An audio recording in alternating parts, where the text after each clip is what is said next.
What's up, everyone? Welcome back. This is Around the VLA, episode 2. I'm Rob. My co host Vince here, as always, live from Phoenix, and a very special guest to help us wrap up last weekend's incredible weekend of volleyball at the VLA Cup. None other than the most valuable player of that tournament himself, Mr. Joe Kauliakamoa. Welcome to the show. Thanks.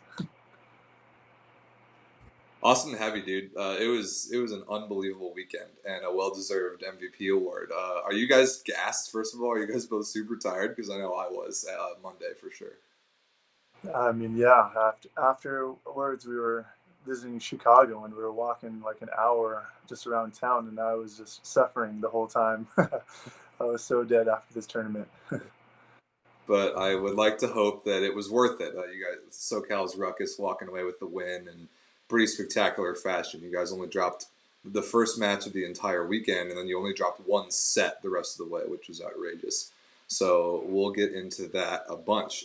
Vince, have anything for us, or should we just kick stuff off? Well, yeah, I mean, I wasn't quite as tired as Joe might have been. I didn't see Sunday like he did, so yeah, so I'm feeling pretty fresh right now. So I'm ready to jump into this for sure. Well, let's do it. Let's get after the results first of all. Just check out how all the teams made it through this event. So starting off with Joe's pool in Pool A, you guys should be able to see the pool graphic on the screen now. So, like I mentioned, the first match of the weekend, like bright and early, 7:30 a.m. Eastern on Friday. Joe and the boys lost to a very good Boston bounce team, 2-3, like 16-14 in the fifth or something. Joe, I know that was a crazy early morning match, but what was the takeaway from that? Because I think Bounce may have come out and surprised you guys and a lot of the rest of us too. Yeah, I mean, they were a pretty solid team. So we kind of, yeah, it's an excuse that it was an early game, but we definitely all had a part of that loss. And to tell you the truth, I mean, without that loss, I don't think we could have done what we did throughout the entire rest of the tournament. So we're grateful for that as well. I was wondering if you might say that, if you might say that that early morning loss was kind of a wake up call or just like a refocusing reminder or whatever it may be. That's cool to hear. How does that work? It's like difficult to think of losing a match ever being a good thing, but sometimes it is. I mean, yeah, we came in. Well, personally, I came in in the fourth set, so just kind of ready to go. I was fresh, and the rest of the team as well that switched on to that fourth set, and we just kind of felt um, like that energy and that magic kind of happened all of a sudden during that set. I mean, yeah, we fell short in that fifth set, but we kind of felt that magic, and it kind of helped us learn from our mistakes from that fifth set to kind of now what do we need to do in the next game so that to prevent that from happening again, really. Yeah, I was actually announcing that match, and I gotta give a lot of credit to Balance as much as Ruckus definitely wasn't the same intensity at the beginning of that match as they were at the end of the tournament. But Balance came out firing, and they passed extremely well. They ran their middles very effectively, and they looked good. They definitely showed up ready to play. Not that Ruckus didn't, but Bounce was ready from the get go. Where it did take Ruckus just a just a bit to catch up, and then unfortunately that first loss. But Ruckus was okay the rest of the way for sure. Yep. Yeah, that Bounce does deserve a lot of credit. I totally agree with you, Vince. So they had a pretty good weekend. So then Ruckus moved on to the defending champions. Joe, going into that Chicago match, you guys needed it. You guys needed a win after what happened in the morning. But did you expect to play as well as you did? Because in that match, isn't that the match on Friday against Chicago, which we didn't know at the time, but was a semifinal preview? You guys put on an absolute clinic, like in every possible area of the game. It was one of the most dominant and complete performances I've ever seen. So, what was the vibe going into that match, and then what was the vibe coming out of that match? Because you had to be on cloud nine about the way you guys played. Oh yeah. I mean, just heading into the match, we just kind of knew, obviously with the number one team going into the whole tournament. I mean, we had to bring much more than what we brought in the morning that day. So we just kind of went with our kind of that freedom, that free-mindedness. We knew that we had to bring the fire. I mean, that's what we really wanted to do, and our even throughout the bench and everybody, we just knew that we had to be energized throughout that entire time.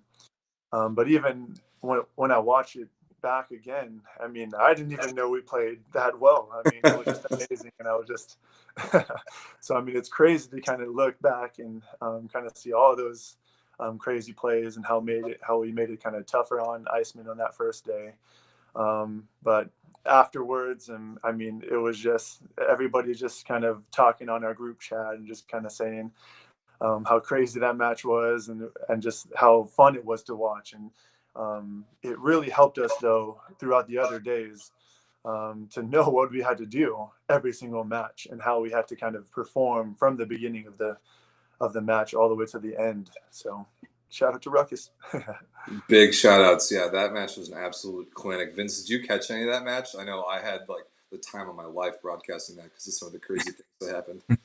Yeah, I wish I got to see it. I think I was at the same time I was announcing on the other court for I think Pineapple on that one, so I wasn't able to catch that one. But I mean, just watching across the gym, hearing the energy from Ruckus on the other side, and you knew the entire time who was winning because of how loud they were.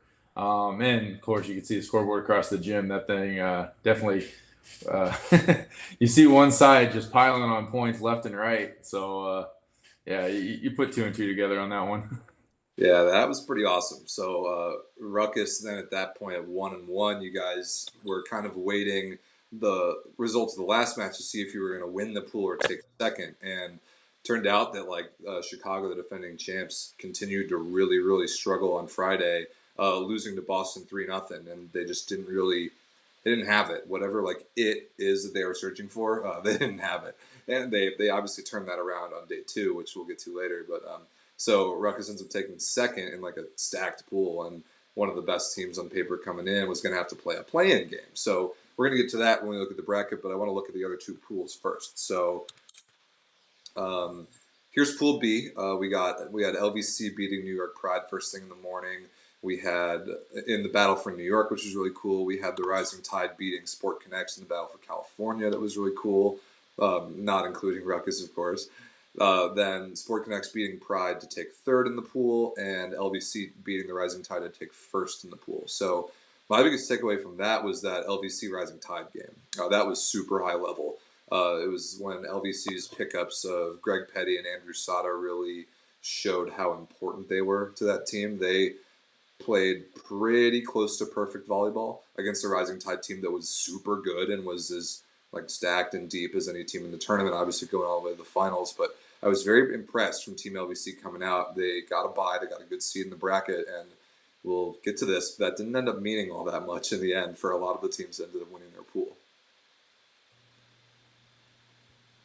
Yeah, with this one particularly, I think it was expected LVC would do pretty well. Rising Tide's roster going in would do pretty well, but I don't. Yeah, this wasn't one that surprised anyone. I think as much as the Pool A. I think Pool B pretty much played out the way most everyone probably expected.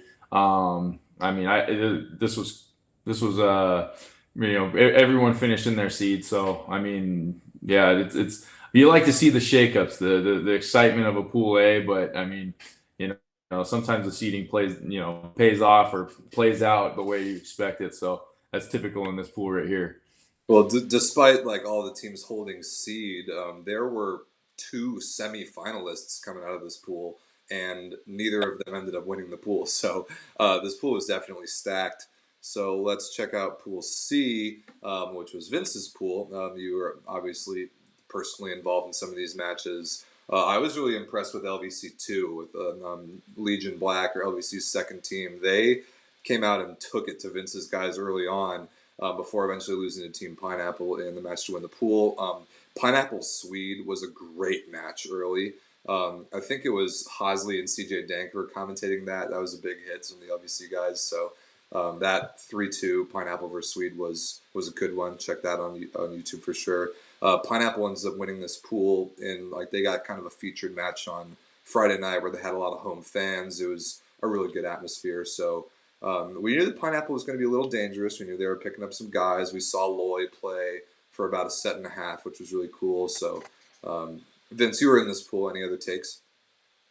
Yeah, that first match, we definitely came out flat. LVC didn't. They were ready to steamroll us. Sam Albus. I mean, we we had both our outside hitters, Connor and Sam, suggesting, "Hey, why don't we swap it out so one of us was blocking front row or one of us was blocking back row?" And I couldn't tell when he was hitting front row or back row. That's how hard he was hitting.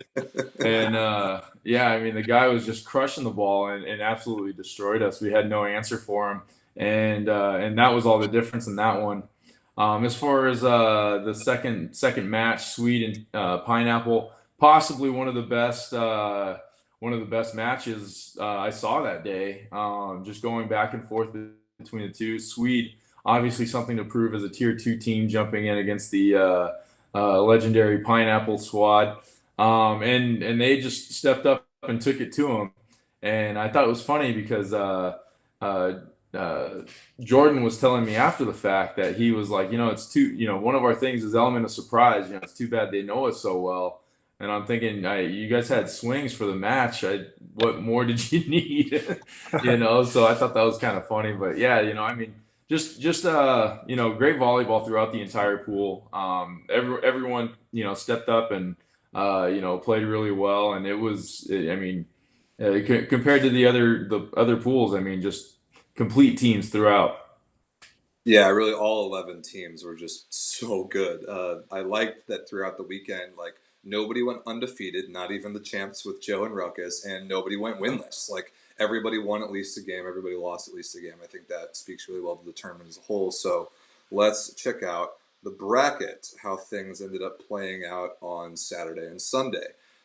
So the really interesting thing to me was that all three teams that won their pool failed to make it to Sunday. That was really crazy to me. Bounce winning Pool A Never heard of that. Bounce winning Pool A before getting smoked by San Francisco Sport Connects, who played just out of their minds in that quarterfinal.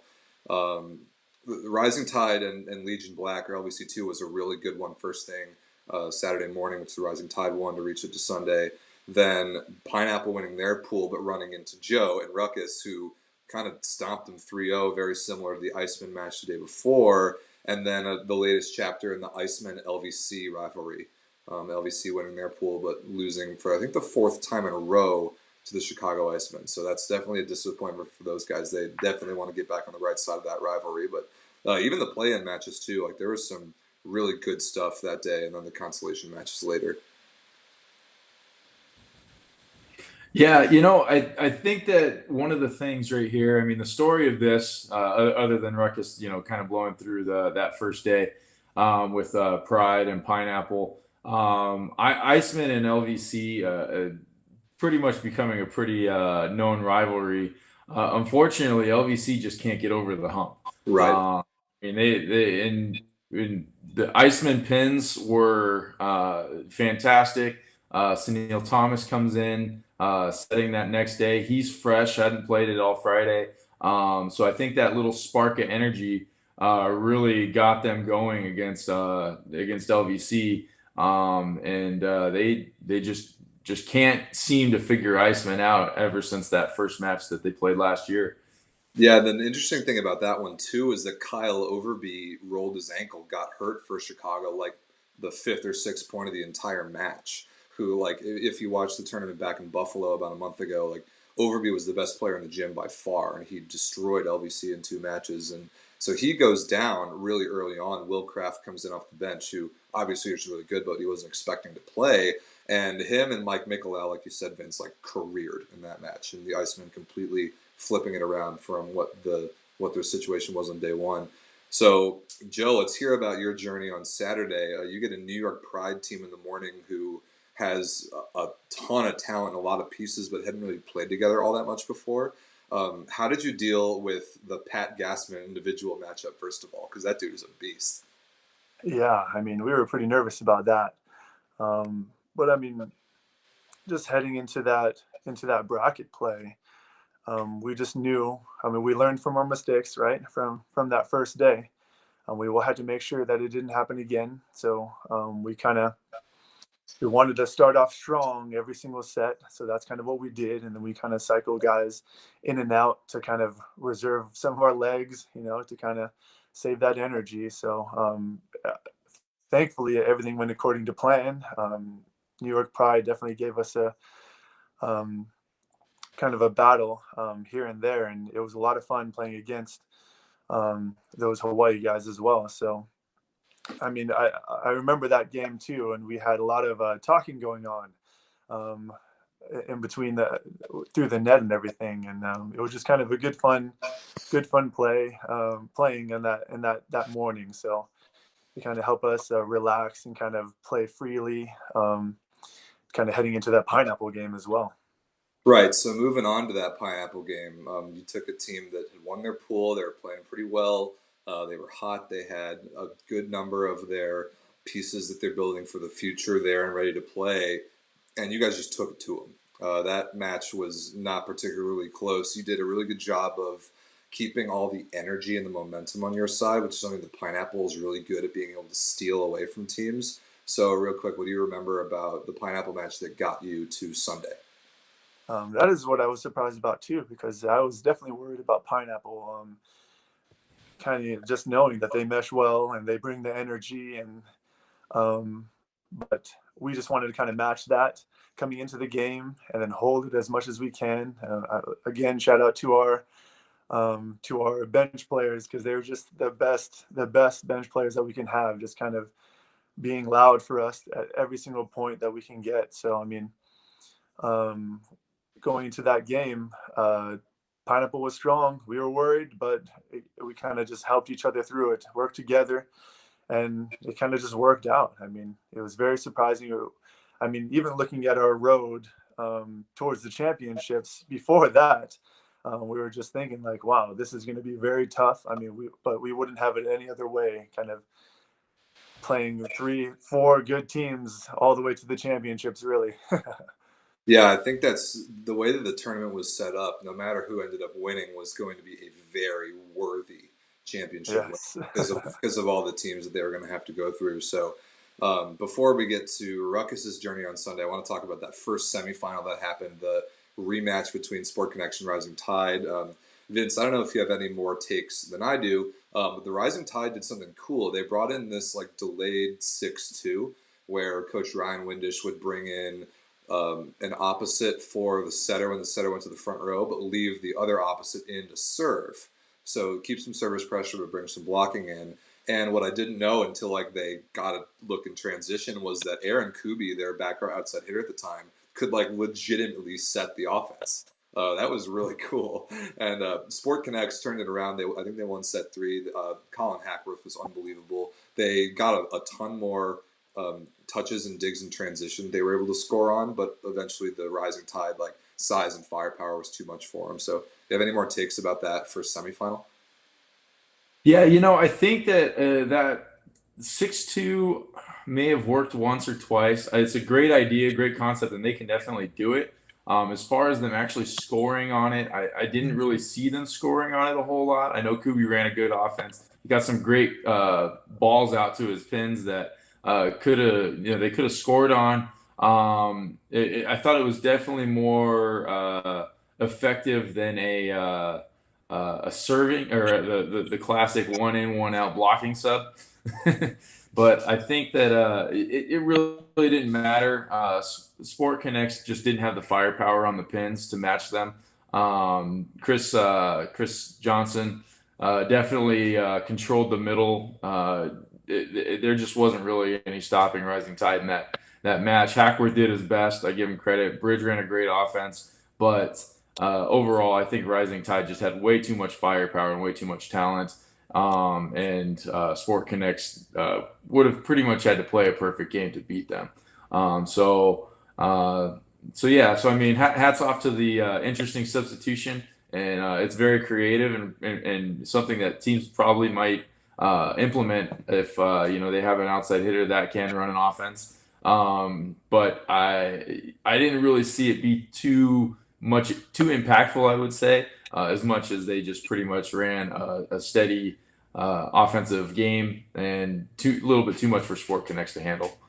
Yeah, that's a good point. I think the middle was really where the Rising Tide had their most strength, and not because like Sport Connects had some massive middles, but they didn't have a very good connection offensively. The middles were very much a non-factor offensively for Sport Connects, and it made those pins had to work that much harder. So as we get to Joe and his team's journey to on Sunday, Joe, I want to ask about that Chicago match because that 3-1 Ruckus win over the Chicago Icemen, like, what were the set scores? I don't know. Every one of them was by 2. That was one of the most close, competitive, high-level matches I've ever seen at any level. It was unbelievable. So when the Icemen were like pushing you guys to the limit, like they were totally not able to do on Friday, how are you able to just keep composure and push through to the ends of sets the way that you did? I mean, man, yeah, you're not joking too. I mean, they battled like crazy, and I mean, really, we haven't felt that pushback for a while throughout the tournament, and then to kind of be pushed back then, I mean, it really tested our guys on our side of the court, and I mean, just kind of the trust that we have with each other, and just kind of, I don't know, it's just a weird feeling when we play together. Like, it's like I don't think there's one point where we actually doubt anybody or anything bad that happens. Like, we don't ever look down towards somebody that made a really bad mistake, and I really felt that as well. So, I mean, just kind of the support that we showed to each other every single point, even if we were losing by 2 points or 3 points or losing the set. And we just knew that the next set had to be better. Each point had to be better, and we just wanted to make better plays each time we touched the ball. And shout out to all the outsides and all the guys that did set, because I didn't set every single ball. I mean, there were so many opportunities that my teammates had to set the ball, and they just did phenomenal. I mean, we have like 5 setters on the team. That's such a good point. Like both your outsides, Yeah. Liam and Caleb in middle back and Wexter too, were dishing balls from 30, 40 feet away, and not just hittable, but like scoreable. And those like way out of system transition opportunities, if you can like legitimately score points on those, you're going to be so tough to stop. I'm glad you brought that up because I was really impressed by that too. So then the final, you get there, and the first thing I want to ask about is it was like an hour after your semifinal ended. And that was a draining semifinal, like we talked about, as good of a match as you could ask for. So how are the 7 of you able to play that back to back? Like, that's just so demanding. Yeah, I mean, I was, of course, tired. I'm not as young as some of my other teammates that were on the court, but I mean, we just have a pretty good recovering tools. I guess we have recovering tools that we used as much as we could. We just kind of ate as much as we could as well. But that little time that we had, it was rough. I'm not gonna lie. I don't know how the other guys feel about it, but I mean, we knew that no matter what or however short time we had, I mean, we were gonna battle that out, and we were just gonna give everything we got because we knew it was that championship match. So you guys went down 9-2 in set 1 against the Rising Tide, which is insane. Then I can't remember exactly the run that you went on, but I think it ended up being tied at like 12-12 or 13-13 or something like that. It was like one of the craziest, streakiest matches I've ever seen. You guys called timeout down 9-2. Do you remember what was said in that huddle and how you were able to turn that around? I mean, I don't exactly remember because I know personally that I was still waking up, from that other match, and we kind of had a slower warm up during that last match. So I think we kind of used those points, which we shouldn't have, as warm up, really. So after that timeout, and we just kind of realized that we aren't perfect, that we knew that we could do better, and the time to do it was now. I mean, after that timeout, I mean, we kind of felt I think we had. I looked back at it, and it was like 2-3 points in a row, and then we were just like, hey, we can do this, you guys. So like we just kind of looked towards each other, and we just kind of see each other's eyes and that fire burning, and we just knew that we still had this set. Yeah, the momentum turned around, and then the momentum continued to grow, and Tide wasn't able to take it back from you guys. It was a crazy streaky match, and then when you go up 9-2 like the Rising Tide did, and you fail to win the set, that's so deflating. And I think a team like the Rising Tide, whose energy was so high all weekend, they kind of lost that later on in the match, and they also didn't go to their bench very much at all, which I was very surprised by. They had some opportunities in free ball and on like good serve receive looks that they made a couple too many unforced errors on. And against a team like Joe and Ruckus, you are just not going to win if you make those mistakes. So I thought that was just one of the biggest storylines. So Joe, wrap the whole thing up. The preparation coming in, the expectations, the accomplishing of your final goal, the winning the individual MVP award was pretty cool and well deserved. I've had the little like highlight reel rolling here in the background while we've been talking about it. So sum up the whole weekend if you can from your perspective and from your team's perspective. Well, I mean, we were just so grateful for this opportunity coming in. Even the training that we had to put into it.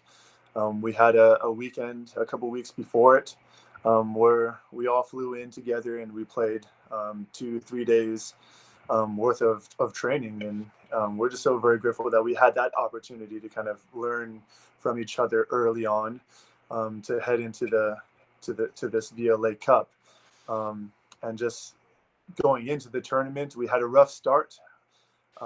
We kind of learned from it, and then we just kind of knew that we can get the job done. We can still rely on each other. We can still rely on our every single person on our roster, which is a pretty big roster.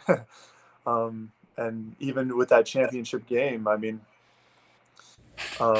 we obviously all of our guys know Rising Tide very well, and they scrimmaged each other all the time, every single weekend, almost before the tournament. So it was just a huge win, and even an opportunity to meet them, the two California teams, kind of meeting at the championship. So we wouldn't have it any other way, and we knew what we can do, what we were capable of, and even just to have won the game.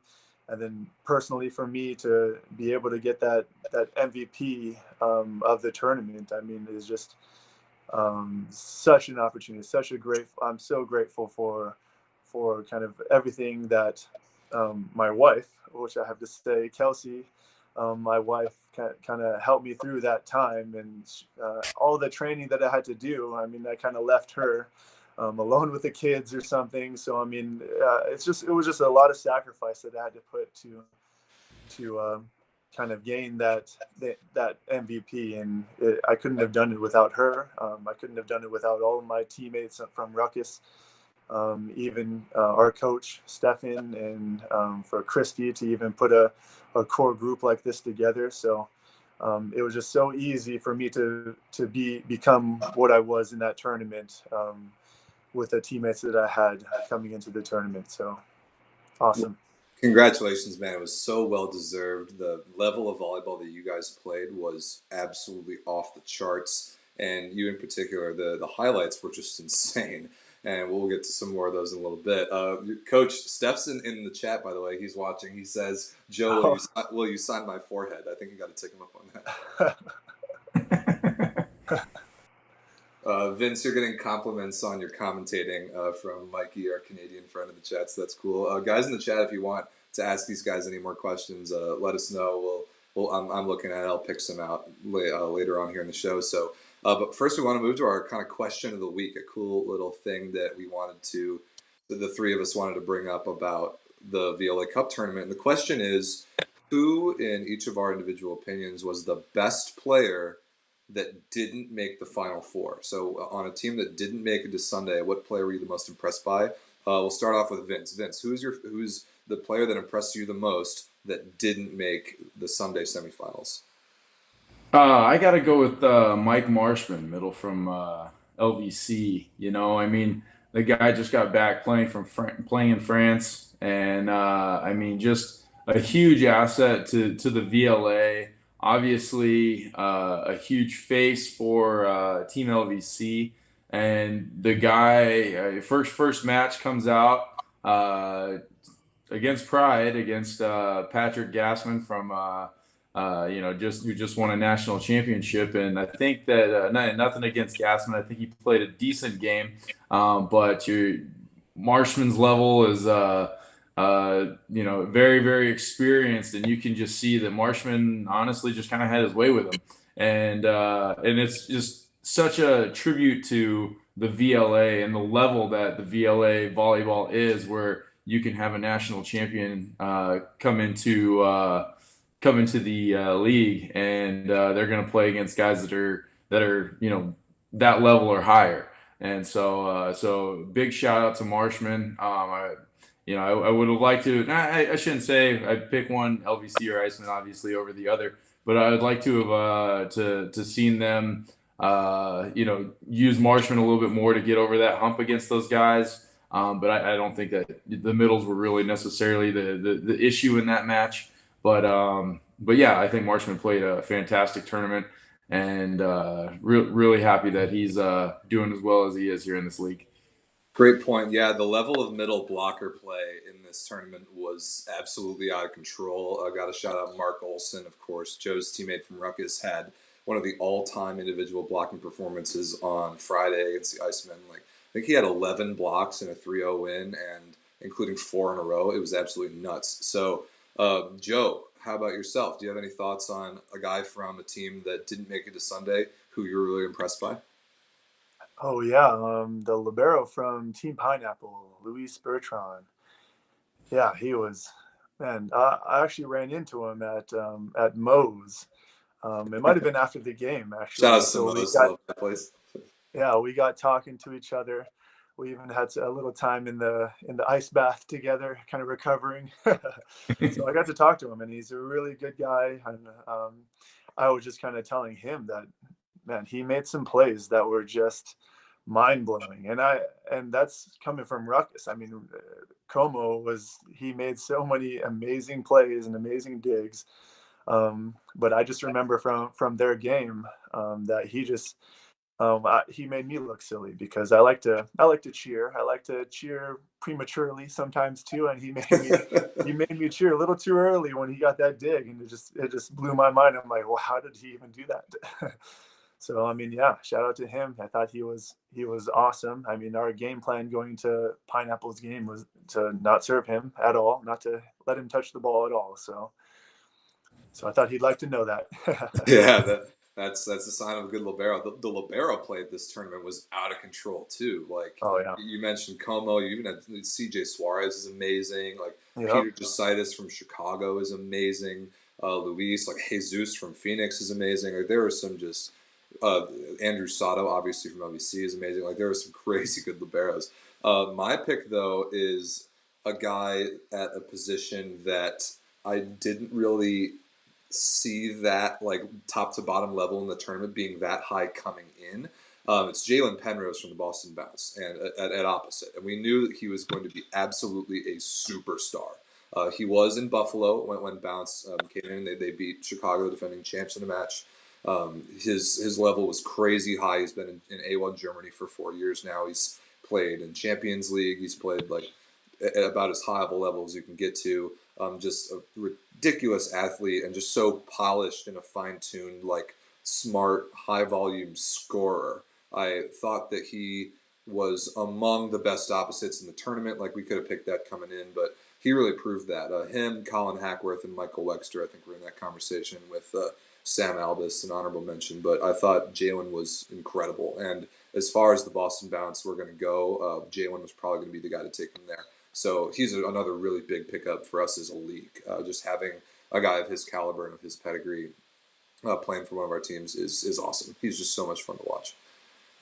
Joe, you got a taste of that guy on Friday morning, I'm sure. Yeah. one thing I want to say about him was the match that we lost against them. They didn't. I don't think they switched anybody out, so they were all playing the entire 5 sets. And when we made that change up in the 4th set, he actually rose to the occasion. I mean, he did even better than he did the first 3 sets of that match. So I mean, yeah, kudos to him. I mean, he really showed that he belonged and that he wasn't afraid of anything, really. So yeah, I just remember him being a baller during our game. Yeah, opposite's a tough job. You got to be able to score at a high volume at a decent efficiency against gigantic blockers, sometimes in pretty bad situations, and he did that. Blocking and serving as well was really impressive. So before we get out of here, let's take a look at some highlights. There are a couple of plays already that we're going in and grabbing out of the video, and there's just tons and tons of video for us to go through. But a couple that stand out. Let's see, where should we start? Let's start with Joe. Joe, we got one for you. Check out this block move that you made against the Rising Tide. Oh, that is just nasty. Wow, yeah. I wasn't expecting Aaron Kuby there to try and like bury a ball low seam against you and Mark Olson, and you taught him not to do that. Yeah. Well, I mean, that one was probably one of the biggest blocks of the tournament that I personally had. And I just remember when it happened. I mean, and just turning around and seeing all of our bench go crazy and all of my teammates going crazy. And I mean, I just knew that it was kind of a turning point of that set and of that match. So I mean, it was a really good opportunity to have. I do remember him after that hit, though. I mean, he did tool me off my hand. So, but I mean, at least he gave me that one, right? He gave you that one. We didn't need to bring that up, but you got him on that play for sure. So right. Let's check this out. This is also from the finals. This is Matt August, the middle from the Rising Tide, who pretty crazy play here. Like Como makes a sick play, stab that overpass, and then just right down the middle of the court, absolutely just blasted. In what was an early part in the developing of a pretty cool individual matchup between August and your guy Max Chamberlain. They were going at each other for a little bit there, and it was fun to watch. I think Max kind of got the last laugh, though. He got a couple stuff blocks in a row. So what do you remember about the way that you used middle, Joe, and the way that Rising Tide was throwing it back at you? I do remember that, actually, that battle between both of our middles on both sides. And I was purposely trying to set our middles at really good times to kind of win that battle as well. So I really wanted our middles to be really confident and not feel like that they were losing that battle. So, but I mean, with Matt August making these plays, I mean, he made it tough. I remember he got some big blocks. Even his tempo that he ran with those quick plays were just so fast. I mean, he's just way up there, and I know it was hard for our middle blockers to kind of pick up on that. Luckily, we did towards the end of the match. So yeah. Watching this play right here, I actually thought that this may be a turning point in a way in Rising Tide's favor in the match, because they hadn't been running the middle enough, and you can see Chamberlain kind of step out to the right side a little bit, and as soon as he because they started going out to the pins a lot more. And I mean, good ball about 7 feet off the net, and August just buries it, and fantastic play. However, I mean, again, he established the middle again, but it did come down to Chamberlain making that adjustment. He got burned maybe once or twice, but then after that, him and Olsen both did really control the middle from that point on. And again, learning from those mistakes of cheating to the pin. They definitely didn't do that the rest of the tournament, or the rest of the match, I should say. So, yeah. So, good play by August for that one highlight, but definitely Ruckus responded for the overall matchup there. Yeah, won the battle but lost the war, so to speak. So, the last one here, I just want to let it roll, and then Vince, give me your take on this, because this was an all-time moment in a match, like in a consolation match between Team Pineapple and the Boston Bounce that honestly didn't matter all that much for ultimate tournament results, but was just a ridiculous play. So let's let it roll, and then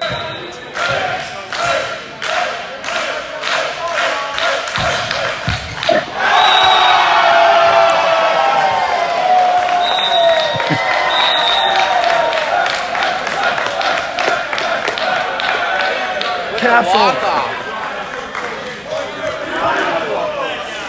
Capsule. Nice, good capsule.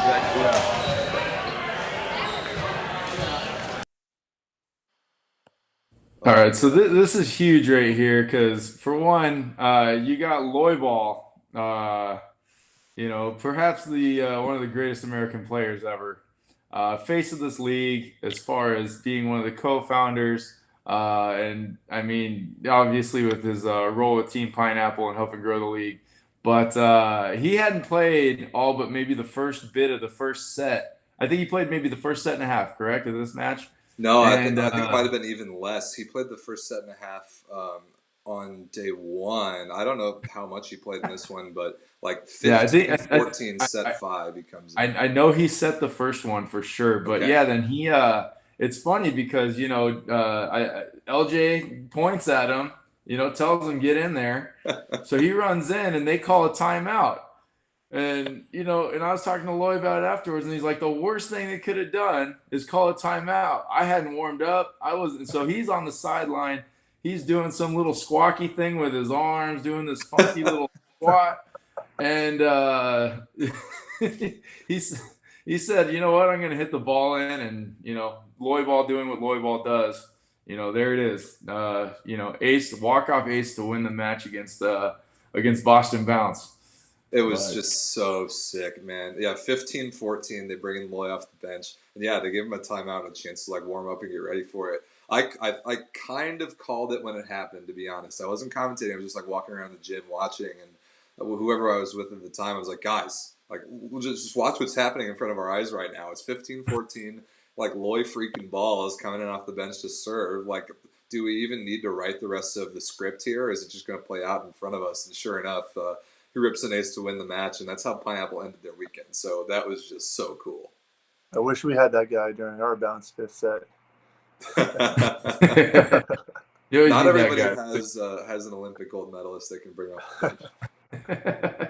Yeah, we'll see. Maybe we'll get a few more after the U.S. wins the gold medal this summer. We can get some of those playing in our league. Here, love that. It'd be nice to have 12 to pick from. You're not wrong. All right, that's about it for our show. Great show. Anybody else like any last questions in the YouTube chat? Throw them in there. I'm still watching. But Joe, thank you, man. Thank you for being such a stud all weekend. Vince, thank you for all the work you put in to make that event happen. There was just so many hours of work and scheduling and media and all that. Want to let everybody know who's watching, who's just expecting more video from the tournament. We will get it all up on YouTube. Every single match that was played will be on YouTube here in the next few weeks or months, but you got to give us some time to get through all of it because there's a lot. There were a ton of matches. What was it? 25 matches played. That's a ton of video to process. So we're working on it. But if you can't find any of the matches that are already up there, we'll be getting them to you soon. So don't worry. Ooh, the question in the chat says, add the lake house footage. Joe, tell us about the lake house celebration with the cup afterwards. That must have been awesome. Oh, I was inside talking to Christy during that, but I just heard it from inside, and yeah, it sounded pretty crazy. And then they sent us the video that they did for that, and yeah, I mean, the guys were just having the time of their lives, just celebrating the right way, right? So, I mean, yeah, it was a lot of fun. Everybody, let's just say they enjoyed themselves afterwards, and it was well deserved for them too. Well deserved. Yeah, we wouldn't have it any other way. So yeah, Joe, congrats again to you guys in Ruckus, Vince, and just the whole league. Congrats on such a ridiculously good tournament. And I think that's it, guys. Anything else? But we will see you next time when we're on VLA, I think, right? Vince, anything else? No, I just want to thank, all the teams, all the players. I think everyone had a fantastic time out there playing, bringing this whole thing together. I mean, obviously, we couldn't do it without the dedication of, over 150 of the best volleyball players in the country and the managers that are getting all these players together. It was a spectacular event. We couldn't have asked for anything better. And as from the VLA, we look forward to bringing more volleyball to to everybody. And so we're very, very, very pleased about how the turnout was, and we can't thank everyone else enough for that's our members on YouTube, our subscribers on YouTube, and everyone that follows us and supports us. It means the world to us. Very well said. Yeah, we hope that you agreed watching at home with just how amazing the event was. So keep up to date with us. Follow us on all our stuff. We got so much more video coming out. We got more volleyball to play this year. So stay tuned about stuff for the rest of the season. Joe, we'll see you and the boys next time. And Vince, thanks for joining us as always. We'll see you guys next episode. Thanks. All right, thanks.